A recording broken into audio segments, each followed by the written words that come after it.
So right after high school, you went to training, right? Did you train here or did you train in Canada? I always heard Canada. In Windsor. What was the name of that place? Let me ask a question, though. This is before the internet. You guys are like 102. I'm 101. How do you even come to find a wrestling joint out of Windsor? Yeah, back in how the 90s, does that happen? Like 93, 94. How does that happen? Some burnout at Clark gas station. Needed his oil change. Hey, bro, want to wrestle? All right.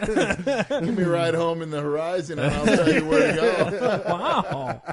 Yeah, no shit. I'm telling you. He's only half joking. That's Right. So it was really a dude you just ran into randomly? Told you about? No, we talk about wrestling, and I don't know how it came up, but I think he went down to Lima. Al Snow had a school, and at that time I was I didn't have the Horizon.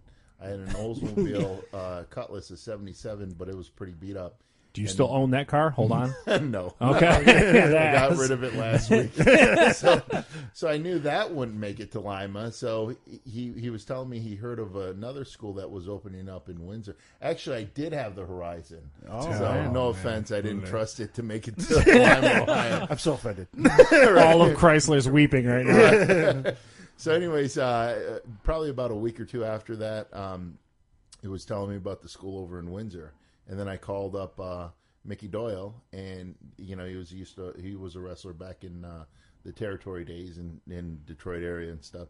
So I called him up, and he said, "Yeah, we're going to have a training school." And September 24th of 1994 was my first day over there. Now, were you always a huge wrestling fan before then? Because I am. I was the big dork. I liked it. Yeah, I was in the same boat, man. Hulk Hogan, Andre the Giant, all those guys. Yeah. It's pretty cool watching Vince McMahon, announce, and then you found out he owned the company when I was a wrestling fan, and then to work for him is kind of mind-blowing. It's kind of like, wow. And then when we're just on this, he came out for something. This is probably about 2 months ago, and everybody had to, get on the stage. And my buddy, he started working there probably about a year and a half ago, and he's an announcer, Vic Joseph. So we're standing next to each other, laughing, joking, doing what guys do, and then, he comes out before, they announce him to the crowd, but the live audience for TV, they come up when he's in the ring, right? Mm-hmm. So we can, do what guys do, laugh, joke, push each other, hit each other in the nuts. Yeah, I was trying to stay away from that. So yeah, we were playing slapdick.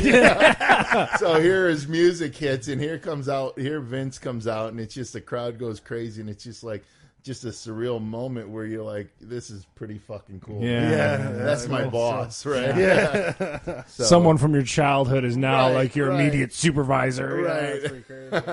So how many months did the training go for the school? I'm still training. I was going to say, he hasn't graduated yet. I don't know if he knows this. Fake it till you make it. I think 6 months before I had my first match. Oh, wow. So yeah, everybody's different, Some people they pick it up quicker. Some people, and I didn't pick it up quicker. I was going to say 6 months, man. Right. How winded were you in some of those first training sessions? Oh, pretty winded. that type of training, and you could do a lot of cardio in the gym, but the conditioning when you're running around and hitting the ropes, and it's a lot different. For all the idiots who don't think they're athletes, is all I can say. Right. And I always heard when you first learn those ropes, like hitting them, they hurt. Is that true? Yeah. Oh, my! I thought to myself, it's like, how do people do this? They figure it out, right? Fast forward 15 years. Yeah. So you felt you took to it right away because you were a huge fan. You liked it. Yeah. And then did you tour a lot before hitting ECW? Or? Yeah. I was over in Germany, and then we would go up to Canada. And again, how do you end up in Germany? Because this is back then. You'd have to mail out your resume. That's what I'm saying. Like this is well before. Now it's a lot. You're not easier just to get emailing booked. someone. You're contacting a person. You're getting an address, and then about 3 weeks after you send a tape out, and checking the mail. And then or you'd wait for a phone call, or you hear that you had the wrong address, so you have to send another one. And back then, comes with like 8 different stamps. You're like, I don't know what this means. Right.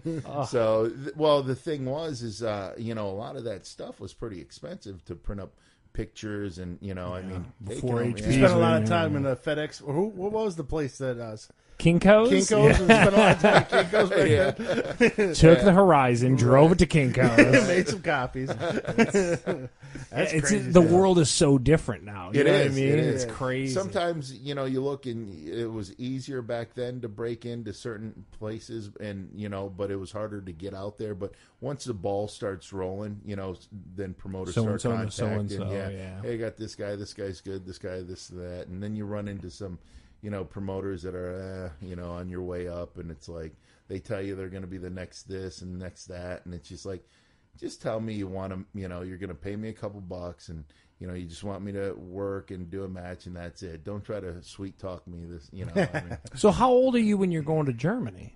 21. Wow. And you did that full tilt, man. Yeah, I was that's there impressive. for like 3.5 or 5 months. The most important question, though, was how was the beer? It was good. It was real good. I'm not 21 full of German beer. Oh, yeah. That's crazy. Yeah. It's funny because I met my ex-wife over there and really good girl and we're really good, she really missed Germany and her family and friends. And I tried to sell her on the fact, like, oh, your parents don't like you, your family, your friends.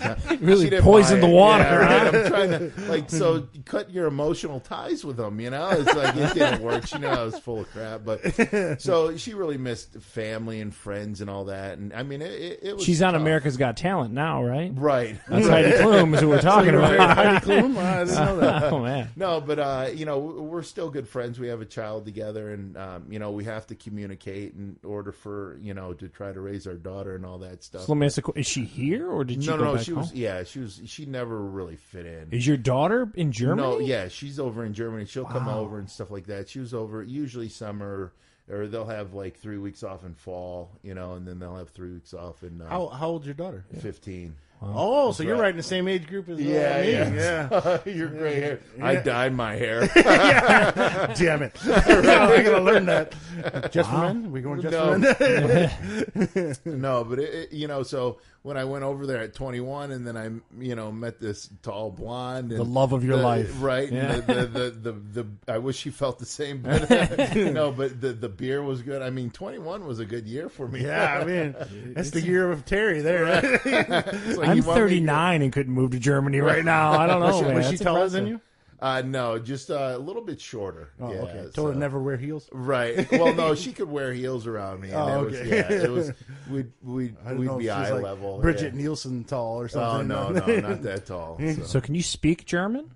Just a little bit. I understand more than what I can speak, and it's funny when she was pointing and screaming at you, is that and coming at me with a knife. Yeah. Like, I think got that upset. One. I know, I'm a piece of crap. I get it. Put down the knife. It's like, should you load that 22 right now and scream? Right. It's my birthday, for crying out loud. Put the knife down. Unload the gun. What's your daughter doing good? And she got good grades? Yeah. She speaks English. She play any sports? Is she? Do they have sports? Yeah. What is it? What was it, soccer? Yeah. We're so American, right? They play polo and soccer over there, right? What else do they play? That checks out. Right.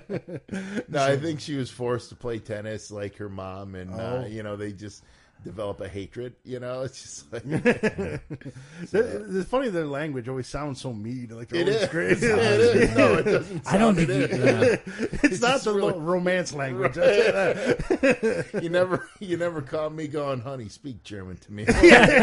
We're getting freaky. Say it in German. Now pull my hair. What? How big is pro wrestling over in Germany? Oh, it's huge. Is it really? Yeah. Well, when I went over there, they would run the same town for like a month to 2 months, and they would do tournaments.